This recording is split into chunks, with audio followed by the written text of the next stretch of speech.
তো এটাকে আমরা পরীক্ষা-নিরীক্ষা করে এটাকে রোগটাকে ধরা পড়ে যে ইউরেথ্রাল ক্যারাঙ্কাল রোগটাকে বলে। এটা হলো যে প্রস্রাবের আ রা যে রাস্তার মুখে বাইরের দিকে এই জায়গায় একটা আ ব বেশ একটা মাংসের মতো একটা বৃদ্ধি পায়, গ্রোথ আছে। গ্রোথটা আসলে এটা মিউকোসা থেকে ভিতরের যে ইউরেথ্রার ভিতরের যে পর্দা, সেই পর্দাটা বাইরের থেকে দিকে একটু বেরিয়ে এসে একটা মাংসের একটা স্ফীত ভাব।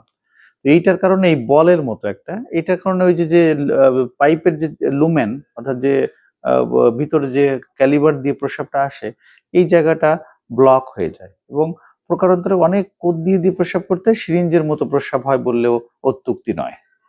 তো এই সমস্যাতে দীর্ঘদিন ধরে ভুগতে থাকলে প্রস্রাব না বেরোতে পারলে প্রস্রাবটা কি হয়? ব্যাকফ্লো হয়ে প্রস্রাবের থলিতে জমে, সেখান থেকে ব্যাকফ্লো ২ টো কিডনিতে চাপ দেয়।